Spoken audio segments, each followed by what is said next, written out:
Varicose veins కి సరైన చికిత్స కోసం సంప్రదించండి ఎవిస్ హాస్పిటల్.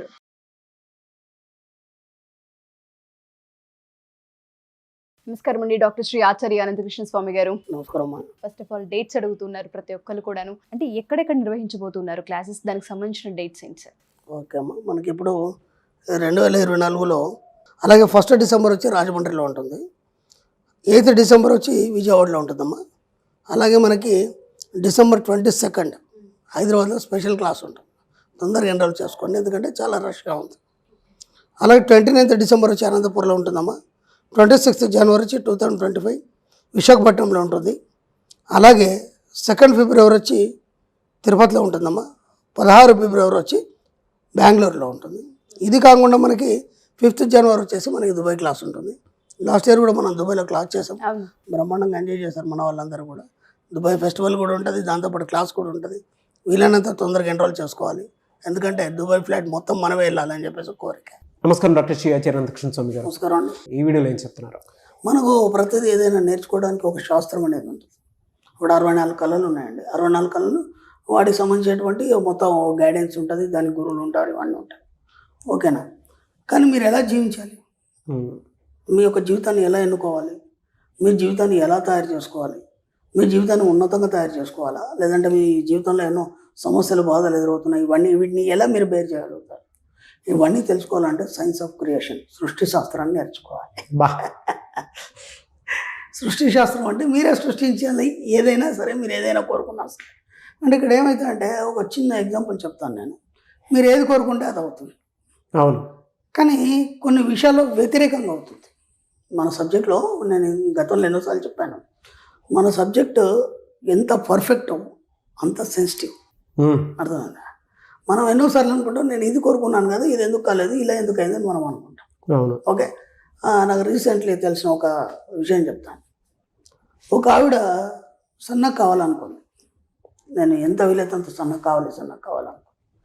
సన్నగా కావాలనుకున్నప్పుడు ఏం చేస్తారు, డైటీషియన్ దగ్గర వెళ్తారు. ఓకే, అవన్నీ పాటిస్తారు. లేదంటే ఫుడ్లో ఏదైనా మార్పులు చేస్తారు. ఓకేనా? లేదంటే ఎక్సర్సైజ్ చేస్తారు, లేదంటే జిమ్కి వెళ్తారు. ఇలా ఎన్ని రకాలు ఉన్నాయో అన్నీ ప్రయత్నిస్తారు. ఓకేనా? ఇక్కడ మన సబ్జెక్టులు ఏంటంటే నువ్వు అవన్నీ చేయాల్సిన అవసరం లేదు.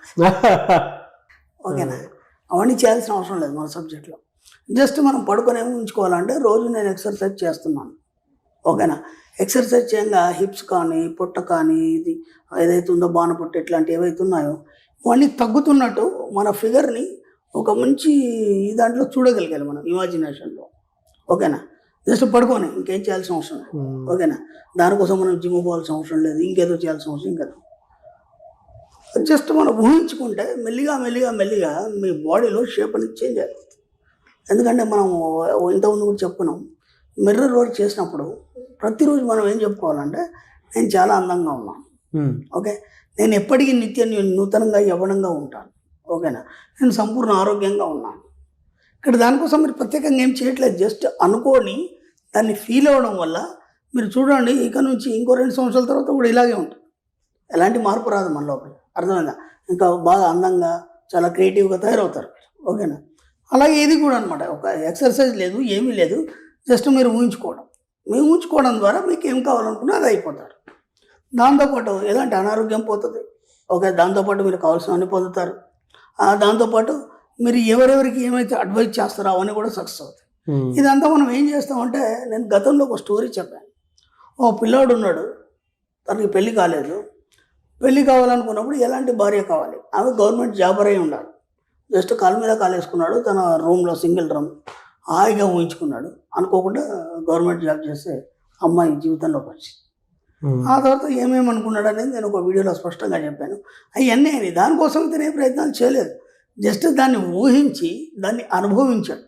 సింపుల్. ఇక్కడ ఏం జరిగిందంటే ఆవిడ నేను సన్నగా కావాలి, చాలా నాజుగ్గా కనిపించాలి, చాలా హెవీ వెయిట్ ఉన్నాను, పదే ఊహించు. ఇక్కడ విచిత్రం ఏమైందంటే, నేను చెప్తున్నాను చాలా సెన్సిటివ్ ఉంటుంది సబ్జెక్ట్ అని.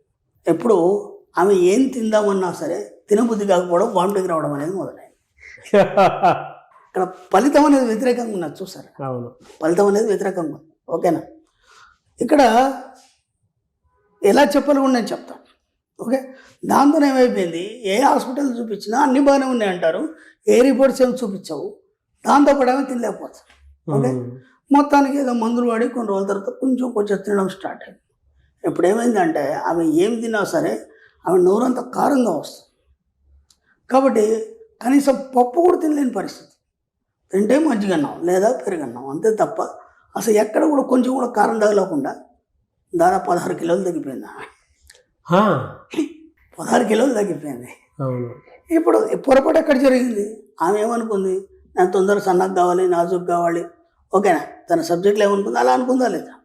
అలా అనుకున్నప్పుడు ఇలా ఎందుకు జరిగింది మరి?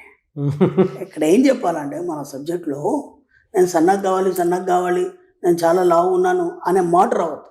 ఓకే, మీకు ఏం కావాలి, మీ ఫిజిక్ మాత్రం మీకు కనిపించాలి, మీ యొక్క ఫిజిక్ మాత్రం కనిపించాలి.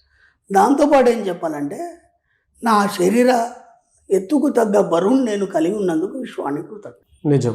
అర్థం, నా శరీర ఎత్తుకు సరిపడా బరువును కలిగి ఉన్నందుకు విశ్వానికి కృతజ్ఞత. ఇప్పుడు హెవీ వెయిట్ ఉన్నావు కదా, మీ హైట్ని బట్టి వెయిట్ ఎంత ఉండాలో మనకి బియ్యం క్లారిటీ వచ్చేసింది ఉంటుంది కదా, దాని ప్రకారం నువ్వు మీరు చెప్పేస్తే సరిపోతుంది. అప్పుడు ఏమవుతుంది, నువ్వు అన్నీ తినొచ్చు, అన్నీ చేయొచ్చు, దానికి సరిపడా మీ బాడీ సెట్ అయిపోతుంది. ఆ తర్వాత తగ్గదు, ఎందుకంటే మీరు పదే చెప్పారు కదా, BMI గురించి కరెక్ట్ చెప్పారు కదా, నా హైట్ని బద్దగా వెయిట్ ఇంత ఉండాలని. అప్పుడు దాన్నే స్వీకరిస్తుంది విశ్వం అండి. ఇప్పుడు ఏమైపోయింది, వ్యతిరేక ఫలితంలో తను ఏదైతే అనుకుందో ఒక రకంగా తగ్గింది, కానీ ఇన్ని ప్రాబ్లమ్స్ క్రియేట్ అయ్యాయి. కాబట్టి మనం చెప్పే పదాల్లో చక్కని క్లారిటీ ఉండాలి ఎక్కడైనా కానీ. కొద్దిగా క్లారిటీ మిస్ అయితే ఏమవుతుంది అంటే లైఫ్ డిస్టర్బ్ అవుతుంది.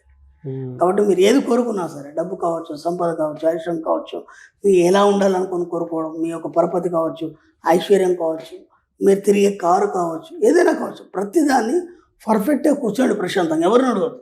ఒక క్లారిటీ, ఒక 4-5 పదాలు రాసి ఆ 4-5 పదాల్లో ఎక్కడేమైనా మిస్టేక్ ఉందా మళ్ళీ దాన్ని సరి చేసుకోవాలి, ఒకటే పదంగా చెప్పండి. అప్పుడు ఏమవుతుందంటే సరిగ్గా మీ లైఫ్ అనేది ఒక సిస్టమేటిక్గా జరగడం అనేది మొదలవుతుంది.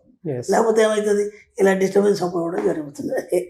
ఆమె కోరుకోవడం తప్పేం లేదు కదా, నేను సన్నబడాలని, ఎవరైనా అదే అనుకుంటే నేను సన్నబడాలి, నేను సన్నగా ఉంటే బాగుండాలి, అది కాదు కదా చెప్పేది.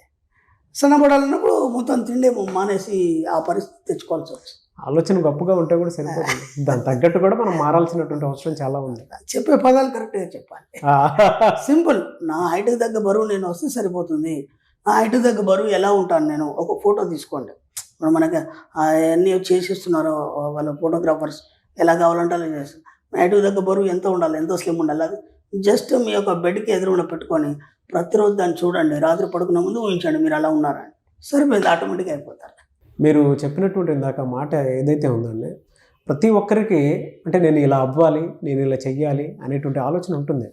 ఇప్పుడు అందులో అంటే మంచి ఎవరికైనా కావాలి, బట్ ఆ మంచి సంపాదించుకోవడం కోసం కావాల్సినటువంటి స్కిల్స్ ఉంటాయి చూసారా, అంటే మన state of mind, mental work ఏదైతే ఉంటుందో దాని తగ్గట్టు ఎవరు ప్రిపేర్డ్గా ఉండరు. మీరు ఇందాక ఒక మాట అంటే తగ్గాలని ఉంటుంది, బట్ ఏం అవాయిడ్ చేయాలి, మనకు కావాల్సింది తెచ్చుకోవాలి అని అంటే ఏం చెప్పాలి అనేది తెలియాలి. ఆ క్లారిటీ ఒక మనిషికి ఎప్పుడైతే ఉంటుందో అది కెరీర్ మీద కానివ్వండి, డబ్బు సంపద ఐశ్వర్యం విషయంలో కానివ్వండి, ఆరోగ్యం విషయంలో కానివ్వండి, డెఫినెట్గా ఒక అనుభవం వస్తుంది వాళ్ళకి, ఇలానే చేయాలి అనేటువంటి నాలెడ్జ్ అది పట్టుకోగలగటమే. అంటే లైఫ్ని ఎలా తీర్చిదిద్దుకోవడం అనే విషయంలో తీసుకుంటే ఎంతోమంది డైరెక్టర్స్ ఉన్నారు, ఎంతోమంది యాక్టర్స్ ఉన్నారు. కొందరు కొన్ని రోజులు వచ్చేసి మళ్ళీ పక్కకు పోయిన వాళ్ళు ఉన్నారు. కొందరు స్టాండ్ బైగా ఉంటూ వాళ్ళ క్యారియర్ని అలాగే బిల్డ్ చేసుకున్నారు. మరి గమనించండి, వాళ్ళ మీద ఎలాంటి కంప్లైంట్స్ కూడా లేవు ఇప్పటివరకు, గౌరవమే తప్ప కంప్లైంట్. కే విశ్వనాథ్ గారు ఉన్నారు, త్రివిక్రమరావు గారు ఉన్నారు, ఇట్లాంటి చాలామంది ఉన్నారు కదా. యాక్టర్ తీసుకుంటే చిరంజీవి గారు ఉన్నారు, అవునా కదా. వాళ్ళ మీద ఎలాంటి కంప్లైంట్స్ ఎందుకు లేవు. నేను గతంలో కూడా చిరంజీవి గారి గురించి చెప్పాను, ఆయన గారు ఏమన్నారు అనే విషయం మీద, ఆయన ఎందుకు అలా ఉండగలిగాడు, ఆయన ఏం చెప్పాడు అనే దాని మీద నేను చెప్పగలిగాను. అంటే వాళ్ళు అంత పర్ఫెక్ట్గా ఏ పదాలు వాడాలి, ఎంత ఎలా లైఫ్ ఎలా ఉండాలని కరెక్ట్గా డిజైన్ చేసుకున్నారు. కాబట్టి ఎక్కడ కూడా డిస్టర్బ్ కాలేదు. ఏది చిన్న డిస్టర్బెన్స్ మధ్యలో వచ్చినా దాన్ని ఏమంటే సరి చేసుకోగలిగారు. కొందరు ఉంటారు ఒకవేళ డిస్టర్బెన్స్ ఇక కోలుకోరిక లైఫ్లో, వాళ్ళు ఏమంటే చిన్న పొరపాటు చేసినా ఏమంటే దాన్ని పక్కన పడేసి వాళ్ళు ఏమంటే కోలుకోగలిగారు. ఎందుకు, వాళ్ళు అలా డిజైన్ చేసుకున్నారు. ఆ డిజైన్లో చిన్న పొరపాటు అయినా కూడా పెద్ద సమస్య కాదు. మళ్ళీ స్టాండ్ బైగా ఉన్నారు కాబట్టి గ్రేట్ కదా వాళ్ళందరూ. లైఫ్లో తయారు చేసుకోవాలి, మనమే డిజైన్ చేసుకోవాలి ఎస్, అంత పర్ఫెక్ట్గా. అప్పుడే అలా ఎప్పటికి స్టాండ్ బైక్ ఉంటాం. గ్రేట్ వర్డ్స్ అండి. అంటే ఇవన్నీ చూసేవాళ్ళకి ఎలా అంటే మీకు వచ్చేటువంటి అనర్గళంగా వచ్చేటువంటి ఏ మాటలు అయితే ఉన్నాయో ఈ మాటలు ఎంతో సాధన చేస్తే తప్ప అవి బయటికి రావు. అది చాలా తక్కువ మందికి తెలుసు. సబ్జెక్ట్లో ఒక్క నెగిటివ్ కూడా మాట్లాడకుండా అంత బాగా రావాలి అని అంటే దాని వెనక మీ మేధో మదనం ఎంత బలంగా ఉంటే తప్ప అది బయటికి రాదు. ఇది ఇలానే ఉండాలి, ఇది ఇలానే ఉండాలి. ఒక డిజైన్, ప్రతి మాటలో ఒక డిజైన్. మీరు మాట్లాడిన తర్వాత మాట్లాడక ముందు అంటే వెనక ముందు ఏ పదాల్లో చూసుకున్నా కూడా అంత పర్ఫెక్ట్ ఆ పదాలు అల్లిక బాగుంటుంది, నాలెడ్జ్ బాగుంటుంది. ఎనీవే సార్, థ్యాంక్ యూ అండి. Thank you so much doctor Shri Acharya Anantakrishna Swami గారు. Thank you.